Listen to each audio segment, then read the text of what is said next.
இந்த நாளை தேவன் நமக்கு கொடுத்ததற்காக நன்றி. உங்கள் அனைவருக்கும் இயேசுவின் நாமத்திலே எல்லாருக்கும் வாழ்த்துக்கள்.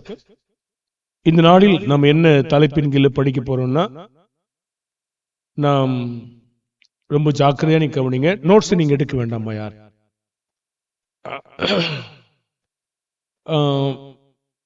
நாம அறியாமல் செய்த தவறை அதே வழியில சரி செய்ய முடியுமா, அது மாதிரி ஒரு தலைப்பு. ஏன்னா நம்ம சில காலங்களுக்கு முன்னதாக நம்ம அறியாத பருவங்கள்ல சில தவறுகளை செய்யறோம். அதே வழியில எப்படி சரி செய்யறது, அதே வழியில சரி செய்ய முடியுமா, இப்படி அது எது தவறு என்று ஒவ்வொன்றாக நம்ம கண்டுபிடிக்க போறோம். பொதுவா நீங்க புரிஞ்சுக்கணும்னு நினைக்கிறேன். நிச்சயமா அந்த தவறை சரி செய்ய முடியுமா என்று நம்ம பார்க்க போறோம். பொதுவா எபேசியர் 2ஆம் அதிகாரம் பைபிள் எடுத்துங்க. எபேசியர் 2ஆம் அதிகாரம் 2வது வசனம். அவைகளில் நீங்கள் முற்காலத்திலே இவ்வுலக வழக்கத்திற்கு ஏற்றபடியாகவும் கீழ்ப்படியாமையின் பிள்ளைகளிடத்தில் இப்பொழுது கிரியை செய்கிற ஆகாயத்து அதிகாரப்பிரவாகிய ஆவிக்கேற்றபடியாக நடந்து கொண்டீர்கள். அப்ப அறியாமை நம்ம எந்த வழியில் நடத்தினது என்று முதலாவது கண்டுபிடிக்கணும். நம்ம அறியாத காலத்துல அல்லது சிறு பிள்ளைகளாகவோ அல்லது வளர்ந்தவர்களாகவோ எப்பொழுதாவது நம்ம அறியாம காலத்துல என்ன செஞ்சிருக்கோம்னு கேட்டீங்கன்னா, இந்த உலகத்தின் வழக்கத்தின்படியாக நம்ம வேலை செஞ்சிருக்கிறோம். முதல் காரியம் தேவனுடைய சித்தத்தின்படி செய்யல. முதல்ல பாவம் தெரிஞ்சாதான் நீங்க அதை நிலைத்து நிக்கிறதா கைவிடுதான்னு முதலாவது உங்களுக்கு தெரியும். இப்ப முதலாவது நம்ம அறியாத காலத்துல துவக்கின அந்த பாவம் உலக வழக்கம். இரண்டாவது கீழ்ப்படியாமின் பிள்ளைகளைப் போல நடந்த பாவம். மூன்றாவது அது ஆவிக்குரிய ஆகாயத்து அதிகாரப்பிரவுக்கு ஏற்றபடி நடக்கிற பாவம். சரி, அப்படியானால் 3ஆம் வசனத்துல இந்த பாவம் எப்படி நடந்தது என்று பார்த்தீங்கன்னா, நமது மாம்சமும் இச்சையின்படி நடந்து நமது மாம்சமும் மனசும் விரும்பினவைகளை செய்து சுபாவத்தினாலே மற்றவர்களைப் போல கோபாக்கினின் பிள்ளைகளாக இருந்தோம். முதல் காரியமானது அறியாமை நம்ம எந்த வழியில் நடத்தினது என்றால் உலக வழக்கத்தில் நடத்தினது, கீழ்ப்படியாமின் பிள்ளைகளிடத்தில் நடத்தினது, நம்முடைய மாம்சமும் மனசும் விரும்பினவைகளை செய்ய கோபாக்கினைக்கு ஏதுவாக நம்மை கொண்டு போனது. சரி, கேள்வியானது அறியாமையும் மாம்ச இச்சையும் தேவனுடைய அவருடைய அதிகாரத்தை என்ன செய்தது, என்ன செய்ய பண்ணினது என்று நாம் பார்க்கணும். 2 பேதுரு 2ஆம் அதிகாரம் 10வது வசனம். 2 பேதுரு 2ஆம் அதிகாரம் 10வது வசனம். விசேஷமாக அசுத்த இச்சையோட மாம்சத்திற்கேற்றபடி நடந்து கர்த்தத்துவத்தை அசட்டை பண்ணுகிறவர்கள் அப்படி செய்வார்கள்.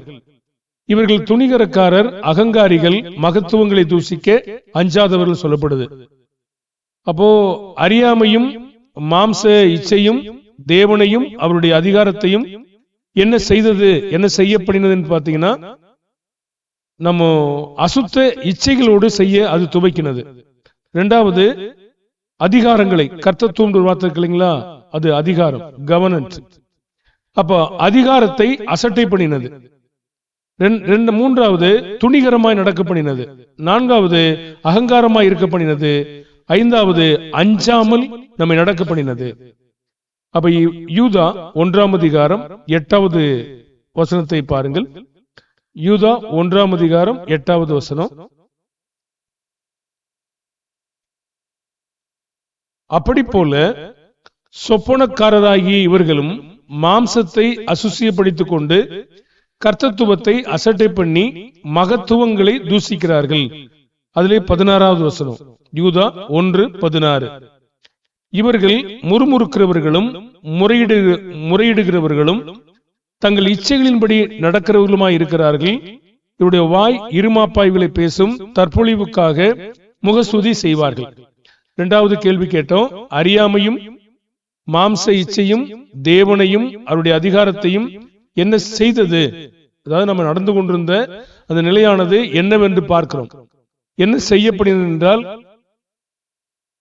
மேலான அதிகாரங்களை அசட்டை செய்தது, மகத்துவங்களை தூசித்தது, துணிகரமாய் நடந்தது, அகங்காரமாய் நடந்தது, நம்முடைய மாம்ச இச்சையின்படி நடக்கிற காரியங்களை செய்தது. சரி, அப்ப இச்சை நம்முடைய பார்வையில் சரி, தேவனுடைய அதிகாரத்தை எந்த இடத்தில் அது அசட்டை பண்ணினது, எப்போது மதியாமற் போனது, அதையும் நாம் பார்க்கணும். இப்ப பிள்ளைகளுக்கு கொடுக்கப்பட்ட பொறுப்பு என்ன அப்படின்னு கேட்டீங்கன்னா, பாருங்க, நம்ம கேள்வி கவனமா கவனிச்சுக்கணும். நம்ம அறியாம செய்த தவற அதே வழியில சரி செய்ய முடியுமா அப்படிதான் பார்க்கிறோம். சரி செய்ய முடிஞ்சா சரி, சரி செய்ய முடியுமா என்றுதான் பார்க்க போறோம். அப்படி முடிவதற்கான சாத்தியம் இருக்கிறதான்னு பாத்தீங்கன்னா கடினமா இருக்கு. இப்போ இந்த அதிகாரத்தை எந்த இடத்துல அசட்டை பண்ணினோம்? எபேசியர் 6ஆம் அதிகாரம் 1, 2, 3. எபேசியர் 6வது அதிகாரம் 1, 2, 3.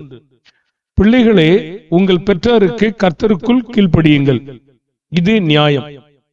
உனக்கு நன்மை உண்டாயிருப்பதற்கும் பூமியிலே உன் வாழ்நாள் நீடித்திருப்பதற்கும் உன் தகப்பனையும் உன் தாயையும் கனம் பண்ணுவாயாக என்பதே வாக்குத்தத்தம் உள்ள முதலாவது கற்பனை.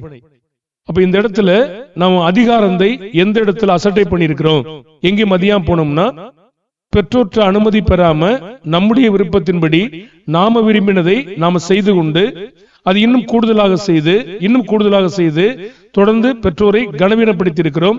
அது பெற்றோருக்கு தேவன் கொடுத்த அதிகாரம். இந்த அதிகாரம் எங்கிருந்து வந்தது? யார் கொடுத்தது? ரோமர் 13ஆம் அதிகாரம் 1வது வசனம். ரோமர் 13:1. எந்த மனுஷனும் மேலான அதிகாரம் உள்ளவர்களுக்கு கீழ்ப்படிய கடவன், ஏனென்றால் தேவனாலே அன்றி ஒரு அதிகாரம் இல்லை. உண்டாயிருக்கிற அதிகாரங்கள் தேவனால் நியமிக்கப்பட்டிருக்கிறது. 2ஆம் வசனம். ஆதலால் 13:2. ரோமர் 13:2. ஆதலால் அதிகாரத்தை எதிர்த்து நிற்கிறவன் தேவனுடைய நியமத்திற்கு எதிர்த்து நிற்கிறான். அப்படி எதிர்த்து நிற்கிறவர்கள் தாங்களே ஆக்கினையை வருவித்துக் கொள்வார்கள். அப்போ முதல் நம்ம அறியாமையில என்ன பார்த்தோம் அப்படின்னு கேட்டீங்கன்னா, நம்முடைய மாம்சம், நம்முடைய மனது, உலக வழக்கம், இதன்படி நடந்தோம் பார்த்தோம். பிற்பாடு 2வது காரியத்தில் என்ன பார்த்தோம்னா, நம்ம அறியாமையும் இச்சையும் என்ன அதிகாரத்தை என்ன செய்து கேட்டீங்கன்னா, அதிகாரத்தை மீறினது, அதிகாரத்தை தூஷித்தது, அதிகாரத்தை அசட்டைப்படினது என்று பார்த்தோம். எந்த இடத்துல என்று பார்த்தீங்கன்னா, நம்மை பெற்ற பெற்றோருக்கு நம்ம கீழ்ப்படியாம போய் அவமானத்தை கொடுக்கிற அளவுக்கு அந்த அதிகாரங்களை கீழ்ப்படியாமல் போயிருக்கிறோம். ஏன்னா அந்த அதிகாரம் யார் கொடுத்தது? தேவன். ஏன்னா மேலான அதிகாரம் யார் கொடுத்தது? தேவன் கொடுத்திருக்காரு. அப்போ இந்த அதிகாரத்தை நம்ம எதிர்த்து நிற்கும் பொழுது யாருக்கு எதிர்த்து நின்றுக்கிறோம்? தேவனுக்கு. இதுவரைக்கும் ஏதாவது சரியா செஞ்சிருக்கிறோமா? எதுவுமே இல்லை. எதுவுமே இல்லைன்னா அதை எப்படி சரி செய்யறது? அதே வழியில போய் எப்படி சரி செய்யறது? பாருங்க, எந்த ஒரு செயல்பாடும் சரியா இல்லாத பொழுது அதே வழியில சரி செய்ய முடியாது. கடைசியில் அதுக்கான அந்த ஆப்ஷன் உங்களுக்கு சொல்றேன்.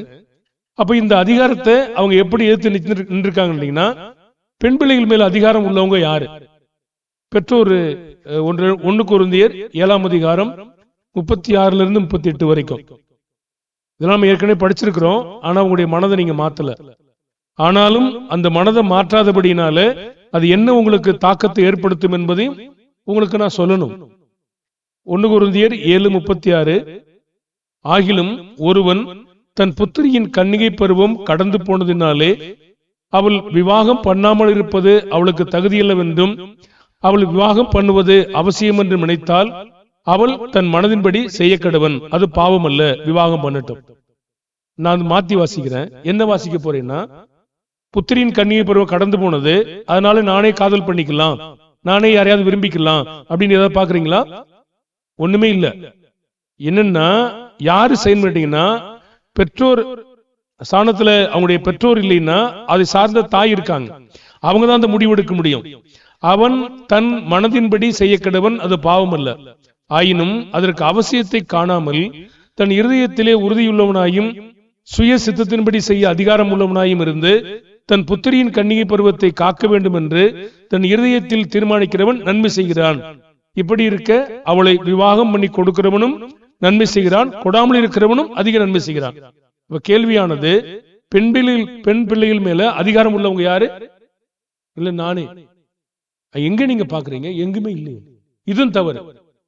பாருங்க, அறியாமை உள்ள காலங்களில் நடந்ததும் தவறு, மாம்சத்தின்படி நடந்ததும் தவறு, நமது மனசின்படி நடந்ததும் தவறு, தமது இச்சையின்படி நடந்ததும் தவறு, அதிகாரங்களை அசட்டை பண்ணது தவறு, துணிகரமாய் நடந்தது தவறு, இன்னும் கூடுதல் பாவம் செய்தது தவறு, இன்னும் பெற்றோருக்கு கீழ்ப்படியாமல் போனது தவறு, இன்னும் பெற்றோரை அவமதித்து செய்து தன் விருப்பத்தின்படி நடந்தது இன்னும் பாவம். எதுவரைக்கும் ஒரு பிள்ளைகள் கீழ்ப்படிய கடமைப்பட்டிருக்கிறாங்க? கலாத்தியர் 4ஆம் அதிகாரம் 2ஆம் வசனம். கலாத்தியர் 4:2.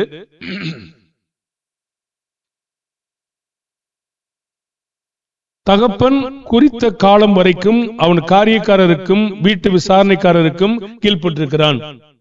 அப்போ ஒரு பிள்ளையானது பெற்றோர் குறிக்கிற காலம் வரைக்கும் அவங்களுக்கு தான் கீழ்ப்படியணும், அவங்களா முடிவெடுக்க அதிகாரம் இல்லை என்பது நம்ம பழைய ஏற்பாட்டு சம்பவத்தின் மூலமா கூட படிச்சிருக்கிறோம். சரி, அப்படியானால் இப்போ நம்ம இந்த கேள்வியை சுருக்கி உங்களுக்கு சொல்றேன். இப்போ எது தவறு ஒவ்வொன்றா கண்டுபிடிப்போம். நமது மாம்சமும் மனசும் விரும்பினபடி நாம் நடந்தது பாவம் முதலாவது. அதனாலே நாம் என்ன செய்தோம் என்றால் தேவனை கோபப்படுத்தினோம், அது பாவம். சாத்தானின் விருப்பப்படி நடந்தது, அதுவும் பாவம். மேலான அதிகாரங்களை நியமிக்கப்பட்ட மக்களுக்கு கீழ்ப்படியாமல் போனது, அதுவும் பாவம்.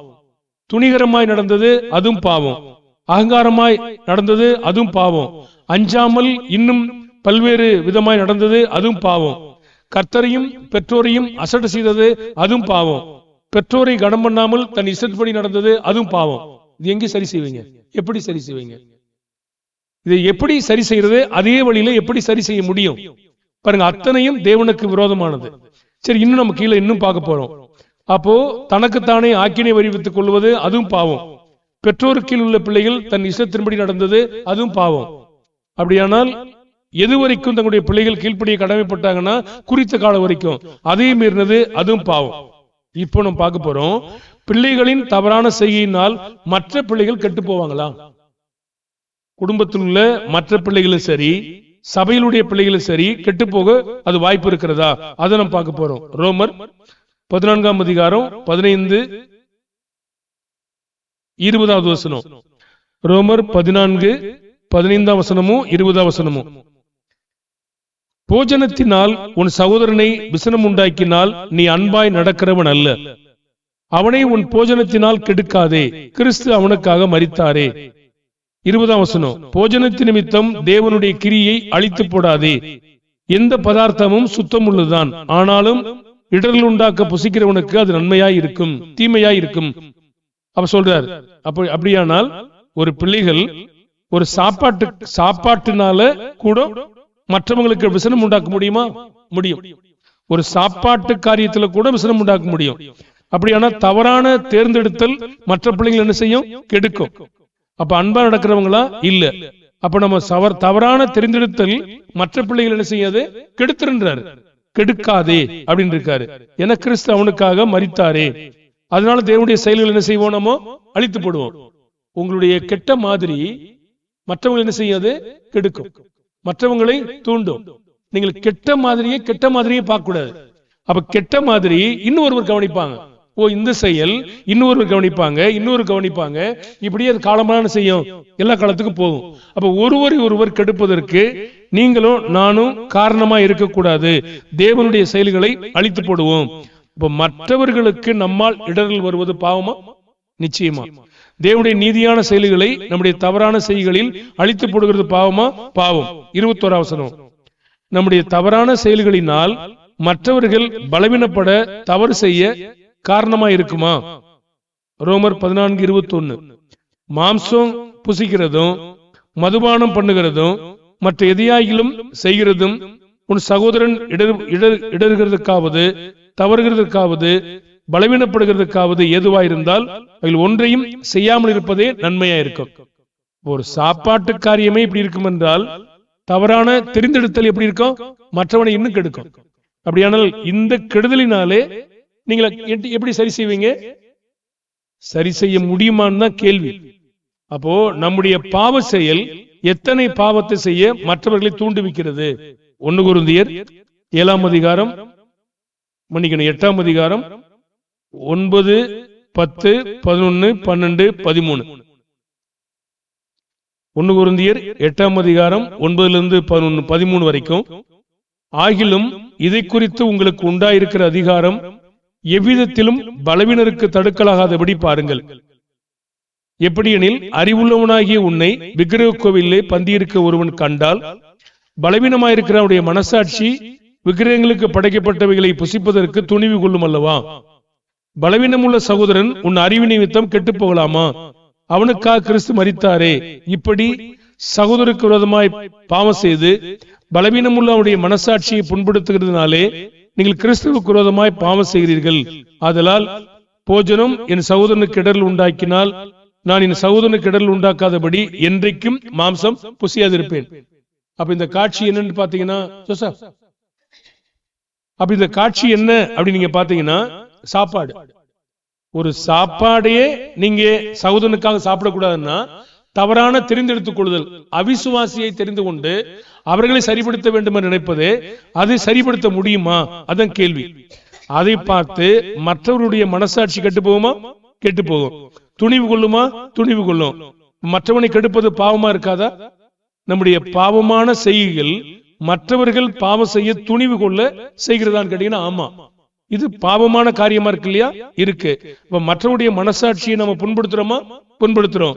கிறிஸ்துவுக்கு விரோதமான பாவம் வைக்க நாம காரணமா இருக்கிறது பாவம் இல்லையா? நிச்சயமான பாவம்.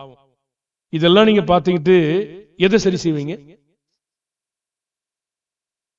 தவறான ஒரு செய்கை செய்த தவறை அதே வழியில் சரி செய்ய ஒருபோதும் முடியாது. அப்படின்னா எப்படி சரி செய்வது? பாருங்க, ஏசாவின் செய்கை தன் தாய்க்காக எப்படி இருந்தது? ஆதியாகமம் 26ஆம் அதிகாரம் 34-35. ஆதியாகமம் 26-34-35. ஏசா 40 வயதான போது ஏத்தியனான பெயரியினுடைய குமாரத்தியாகிய யூதித்தையும் ஏத்தியனான ஏலோனுடைய குமாரத்தியாகிய பஸ்மாத்தையும் விவாகம் பண்ணினான்.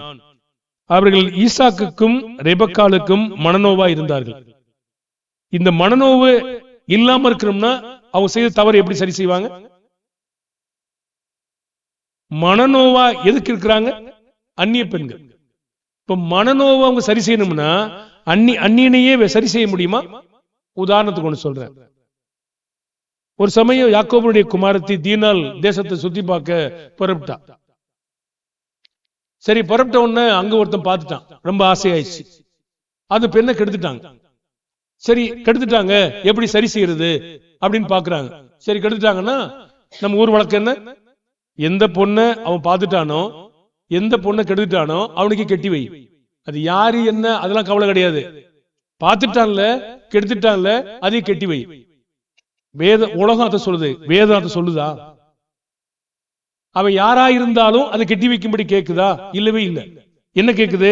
அவங்க பார்த்தாங்க, யோசனை பண்ணாங்க. சரி, அப்ப அவனுக்கு என்ன செய்யலாம்? ஒரு விருத்தசனம் பண்ணலாம்.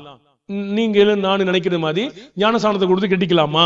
அது மாதிரி விருத்தசனம் பண்ணலாமே அப்படின்னு சொல்லி அவங்க யோசிச்சாங்க.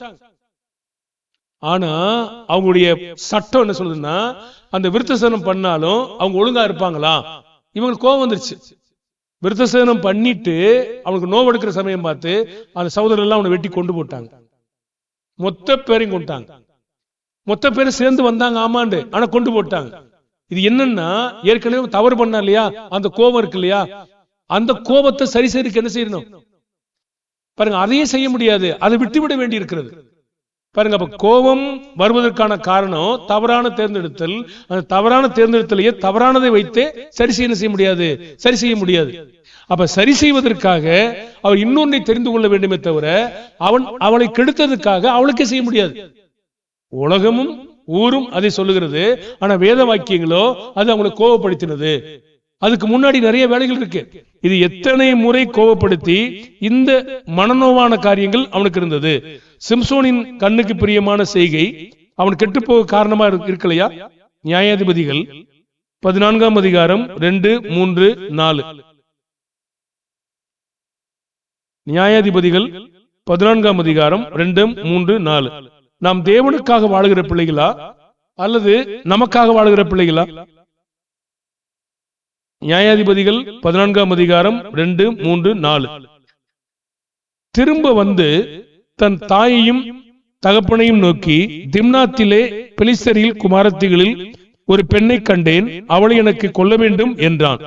அப்பொழுது அவன் தாயும் அவன் தகப்பனும் அவனை நோக்கி, நீ போய் விருத்தசேதனம் இல்லாத பெலிஸ்தரிடத்தில் ஒரு பெண்ணை கொல்ல வேண்டியது என்ன?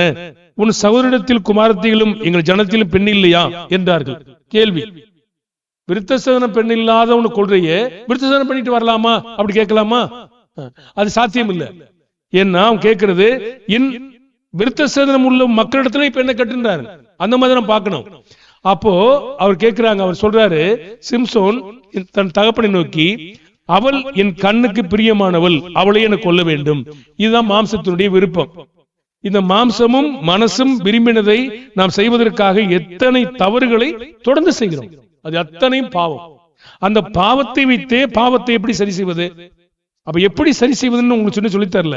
அப்ப சொல்ல போறேன் பாருங்க, அப்பதான் உங்களுக்கு ஆச்சரியமா இருக்கும். அது இந்த தவறை வைத்து தவறுனால் சரி செய்ய முடியுமா? இதை கண்டிப்பா முடியாது. அப்ப எப்படி சரி செய்வது இன்னும் கொஞ்சம் பார்ப்போம்.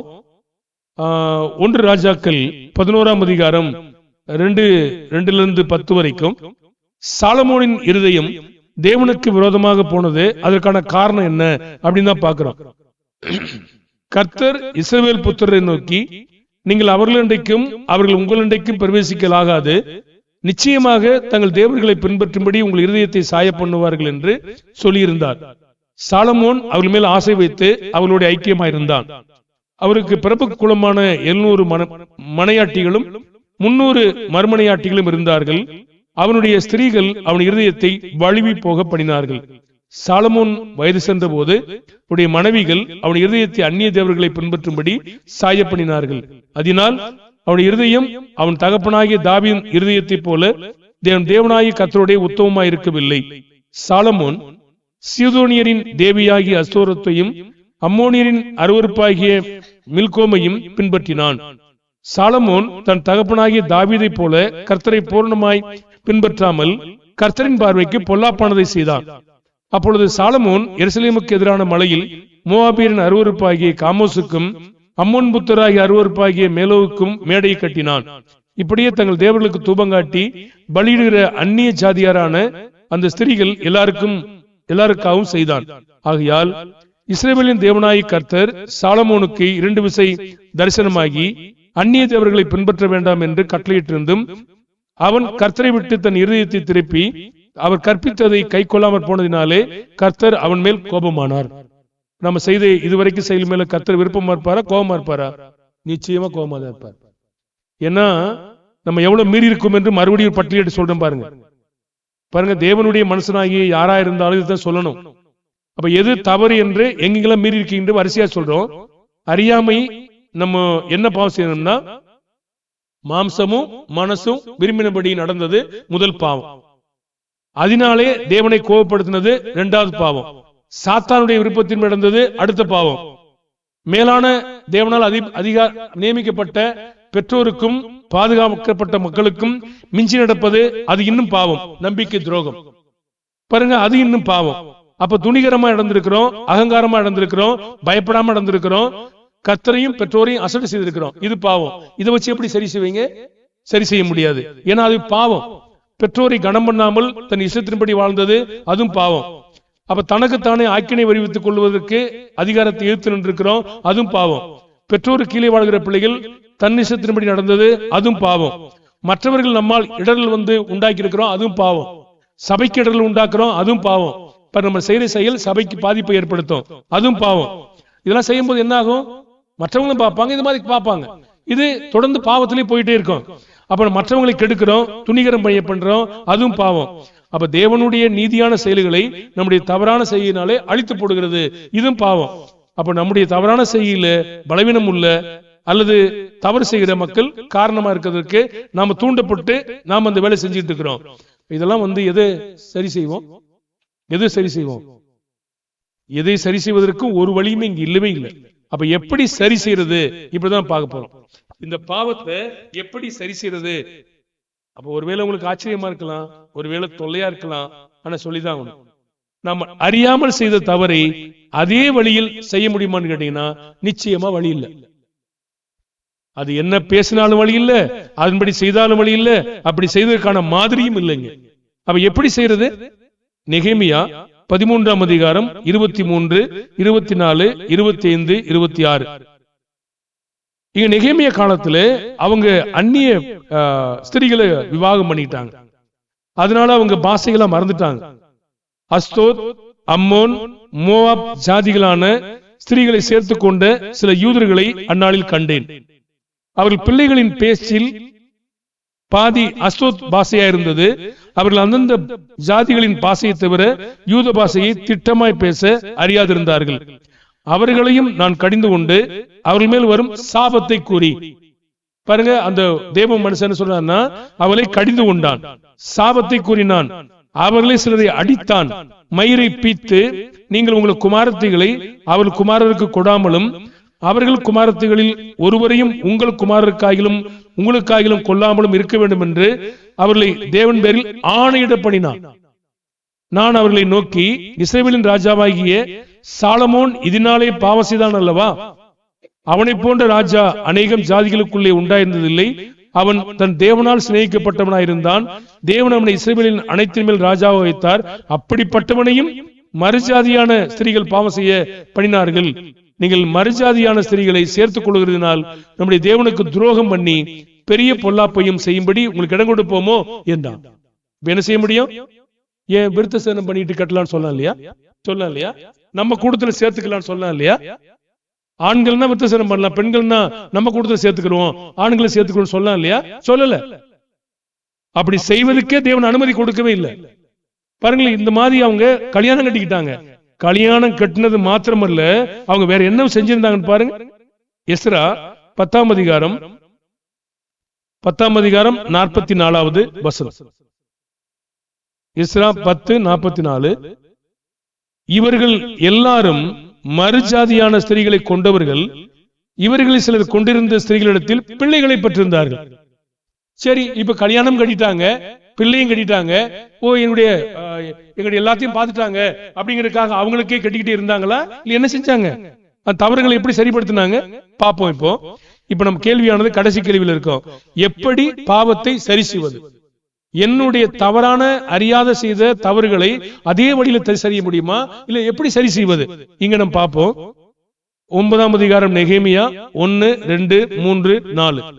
அந்த மாதம் 24ஆம் தேதியிலே இஸ்ரவேல் புத்திரர் உபவாசம் பண்ணி ரட்டுடுத்தி தங்கள் மேல் புழுதியை போட்டுக் கொண்டவர்களாய் கூடி வந்தார்கள்.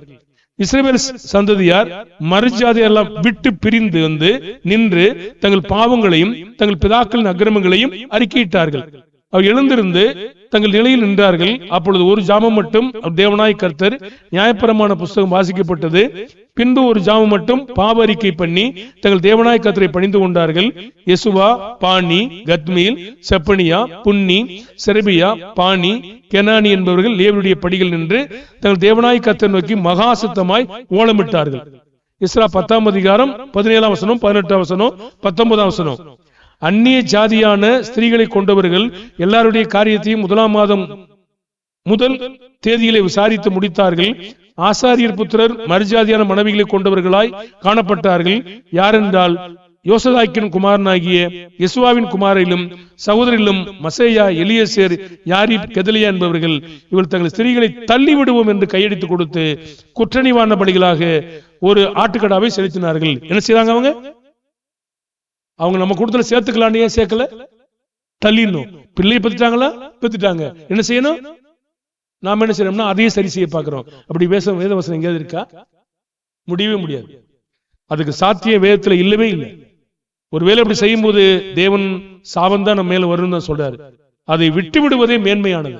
பாருங்க, வேதவசனம் இதுதான் சொல்லுது. அதை சரி செய்வதோ அதை செய்வதோ நான் அவங்க திருப்திக்கு செஞ்சாலும் சரியில்லை, அது பொய், சரியானது கிடையாது. அதை தள்ளி விடுவதுதான் மேன்மையானதை தவிர, ஏன்னா அத்தனையும் பாவம், நாம் செய்த அத்தனையும் பாவம். அப்ப அத்தனையும் நம்ம எப்படி சரிப்படுத்துவோம்? அதை தள்ளி விடுவதை தவிர வேற வழியே கிடையாது. வேதத்துல அதான் இருக்கு. நாம் அறியாமல் செய்த தவறை அதே வழியில் சரி செய்ய இயலுமா என்றால் ஒருபோதும் முடியாது. அப்படி இருந்தால் இவங்க என்ன செய்யிருப்பாங்க? மனைவியாக்கிட்டாங்க, அவங்க சேர்ந்து இணைந்து வேலை செஞ்சிருக்காங்க, பிள்ளைகளையும் பத்திட்டாங்க, நம்ம கூட்டத்துல சேர்த்துக்கலாம்னு சொல்லியிருப்பாரு. தேவன் அப்படி சொல்ல, தள்ளி விடுவோம். தைரியம் ஆணையிட்டாங்க. அந்த தைரியம் உங்களுக்கு எங்கே? அப்ப நம்முடைய மனதும் நம்முடைய மாம்சமும் நாம் விரும்பினதே செய்ய தேடுகிறோமே தவிர இவ்வளவு பாவம் செஞ்சுட்டு தள்ளி விட்டு விடுவோம் என்று நினைக்கவே இல்லை. அதை முடிவெடுத்து விடுவோம். ஆனால் இங்கும் சிலர் இருக்கிறாங்க, கர்த்தருக்காக தள்ளி விட செஞ்சாங்க. அப்படி இருக்கணும் பிள்ளைங்க விசுவாசத்துல. என்ன காரியங்கள் செஞ்சாலும் உயிருக்குயிரா விரும்பினாலும் அது தேவனுடைய விரோதமானது என்று பார்க்கிற பொழுது அதை தள்ளிவிட வேண்டுமே தவிர அதை என்னிடமா சேர்த்துக்கொள்ள விரும்பவே கூடாது. அது தவறான வழி. எந்த ஒரு நேரத்திலையும் எப்படிப்பட்ட காரியமா இருந்தாலும் அது தவறான வழி. அது எவ்வளவு பெரிய காரியமா இருந்தாலும் தவறானது. அது எவ்வளவு பெரிய ரகசியமா இருந்தாலும் தவறானது. ஏனென்றால் அது நிமித்தம் ஒரு பாதிப்பு வராது. தள்ளிவிடுவதுதான் நேர்மையானது. ஏன்னா தேவன் சொல்லியிருப்பாரு, தள்ளிவிட வேணாம், நீங்க மனைவியை கட்டிட்டீங்க, ரொம்ப காலம் வாழ்ந்துட்டீங்க, பிள்ளையும் பெத்துட்டீங்க, இனி எதுக்கு தள்ளிவிட போறீங்க? சேர்த்துக்கலாம். ஏன் சேர்க்கல? கெடுத்துருவாங்க. தேவன் சொல்றாரு, கெடுத்து போடுவான்னு சொல்றாரு. அதனால என்ன செய்ய வேண்டாம், அதை தள்ளி விட்டுருங்கன்னு சொல்றாரு தேவன். அவங்க மேல வர சாபத்துக்கு ஒன்னாரு, சிலர் அடிச்சு போட்டாரு. நாம நினைக்கிறோம்னா அது எப்படியாவது சரி செய்ய முடியுமா? அது எங்க இருந்து கத்துக்கிட்டோம்? சரி செய்யறது அசுத்தம். சரி செய்யவே முடியாது. தள்ளி விடுவதை தவிர சரி செய்வது என்பது மேற்பூச்சாத்தான் செய்ய முடியும். அது சரியானதும் கிடையாது, தேவ ஆசீர்வாதம் கிடையாது, அது தேவ கோபம். இஸ்ரவேல் மக்கள் ராஜாவை கேட்டாங்க. ராஜாவை கேட்ட ஒரு பாடு கொஞ்ச காலம் ராஜா இருந்தாரு. கோபம் வந்து நினைச்சிட்டாரு, ராஜா எல்லாத்தையும் அழிச்சு போட்டாரு. எது சரியா இருந்திருக்கிறது? எதுவுமே சரியா இல்லை. அப்ப எப்படி சரிப்படுத்த முடியும்?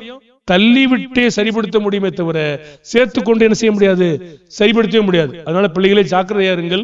வாலிப பிள்ளைகள் மிகுந்த கவனமாக இருக்க வேண்டிய அவசியம்.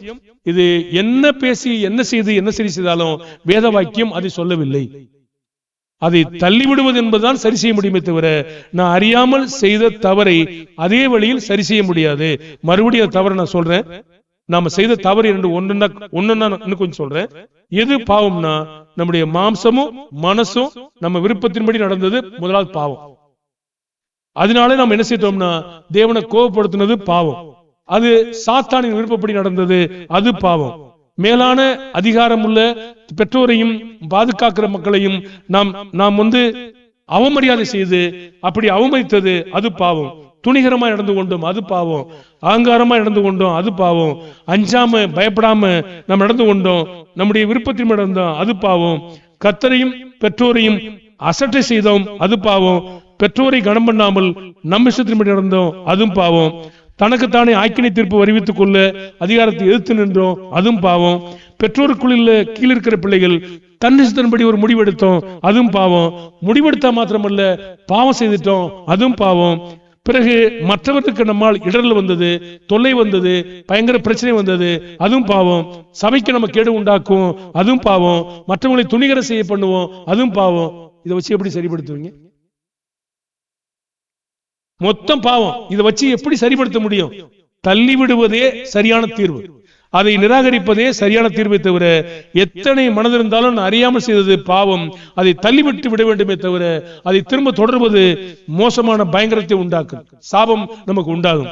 கர்த்தர் சொல்கிற வார்த்தை நீங்கள் கேட்டாலும் சரி கேளாவிட்டாலும் சரி, இதுதான் தேவனுடைய வார்த்தை. அப்ப இந்த வார்த்தையை நீங்கள் உணர்ந்து கொண்டால் நீங்கள் உறுதியா இருங்கள். உணர்ந்து கொள்ளாவிட்டால் நீங்கள் பாவத்திலே உங்கள் பாவம் உங்களுடைய செல்லும். நிச்சயமாக பாவம். அது சரி செய்யவே முடியாது. என்ன பண்ணாலும் அது பாவம் என்று தான் சொல்கிறார். ஏன்னா தேவன் அதை சரி செய்யும்படி சொன்னதே கிடையாது. ஒரு விதிவிலக்கு வச்சிருக்காரு. நீங்க ஒருவேளை கல்யாணம் கட்டும் போது ஒரு பெண்ணை அவிசுவாசி ஒருத்தர் கட்டிட்டாருன்னா, ஒருத்தர் விசுவாசியா இருந்தாருன்னா நீங்க அதை தள்ளாதீங்க.